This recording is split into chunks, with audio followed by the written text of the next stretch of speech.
Hello and welcome.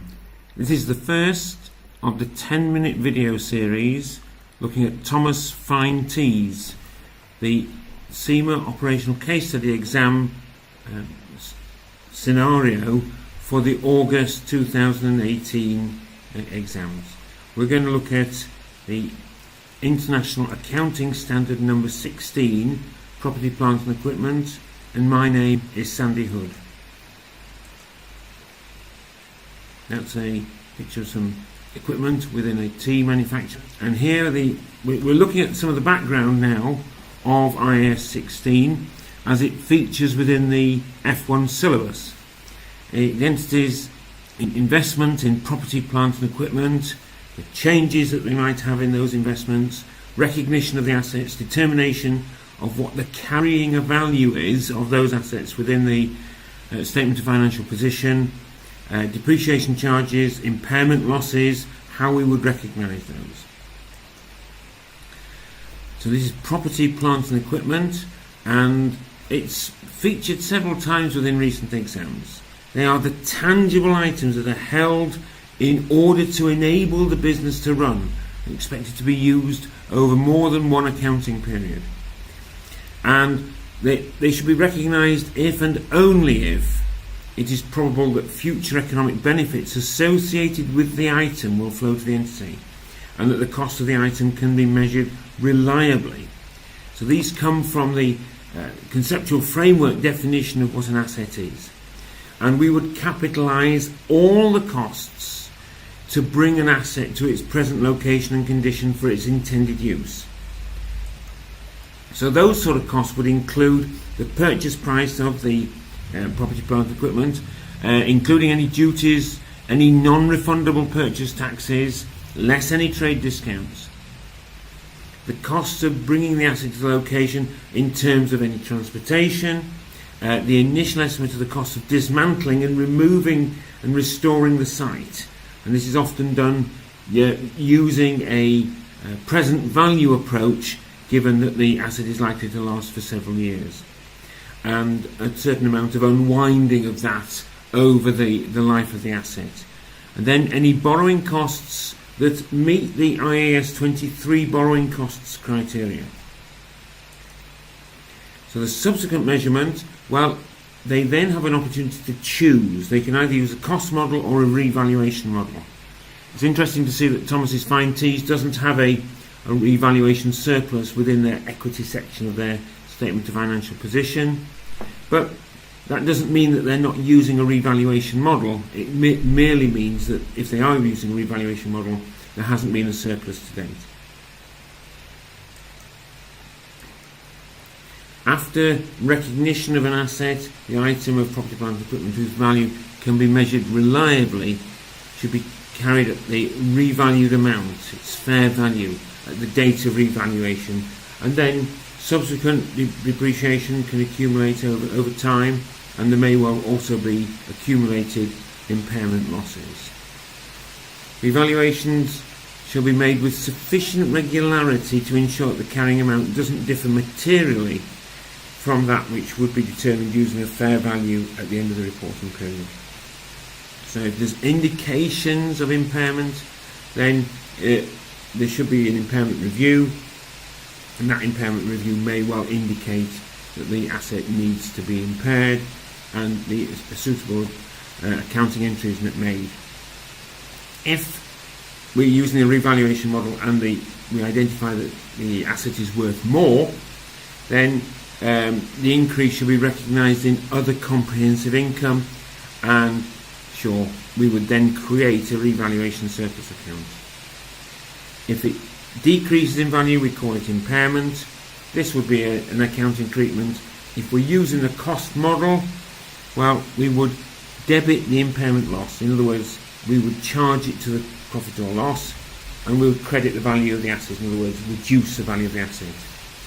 If, on the other hand, we're using a revaluation model, well, we would go up to the limit of the revaluation surplus, and if the impairment is greater than the value of the revaluation surplus for that asset, then any surplus would then be charged to profit or loss, and at the same time you will reduce the value of the asset.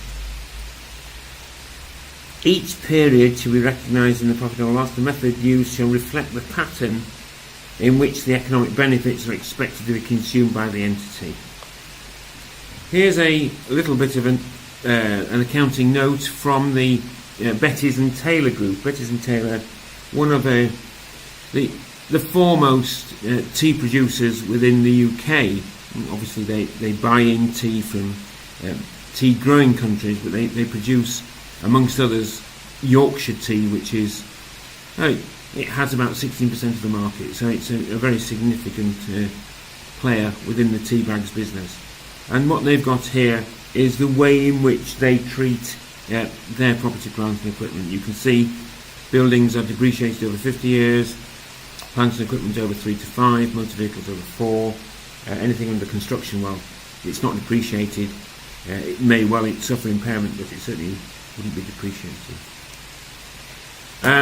We now need to think about how this is likely to be tested in August, and so I've taken a question from the February 2017 set of exams, and it's amazing really that I could simply change the type of dollars from L dollars to D dollars, and I could see it being reused in August.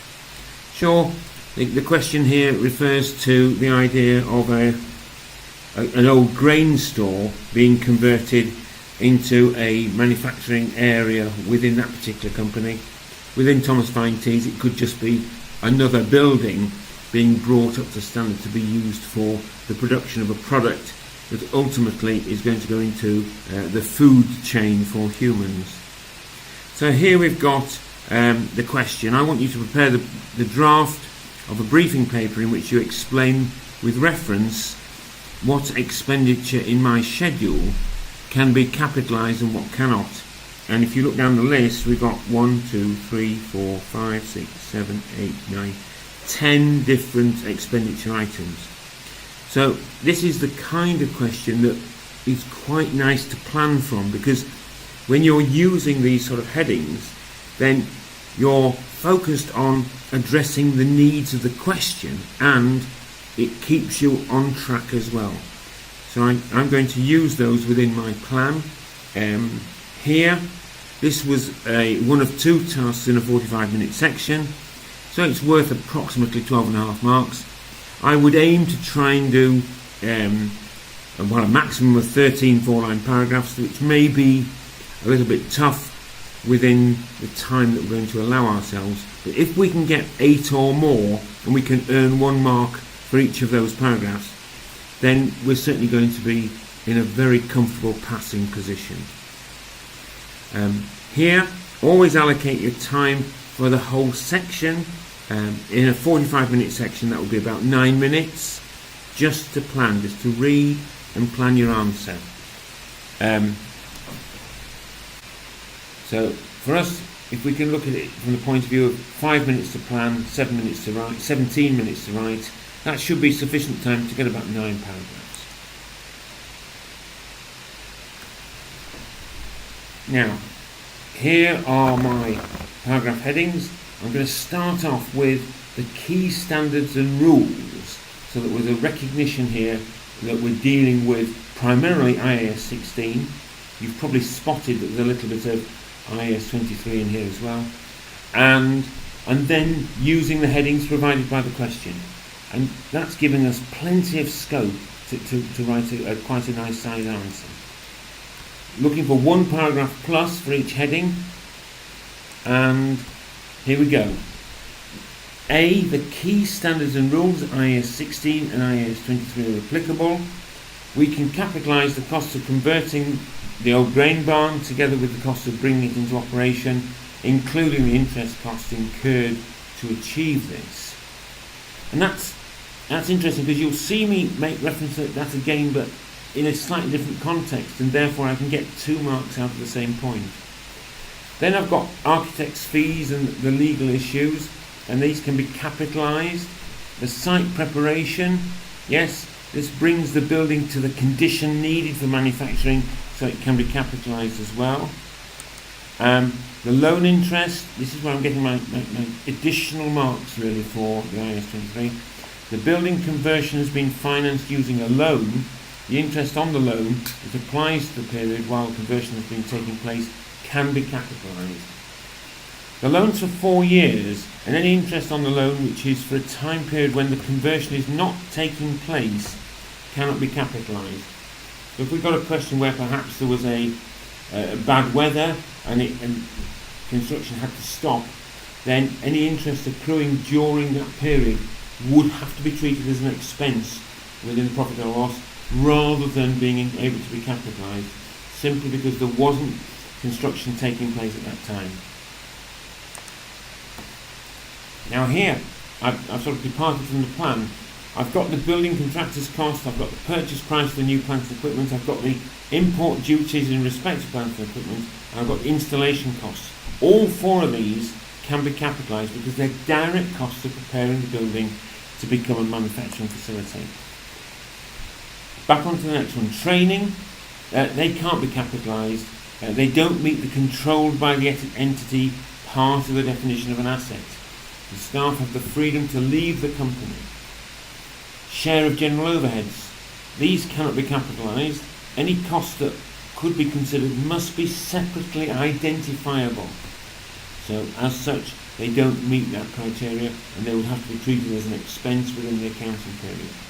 And marketing to get new customers, well, that's not really part of bringing the asset to its present location and condition in order to be able to be used as a manufacturing facility.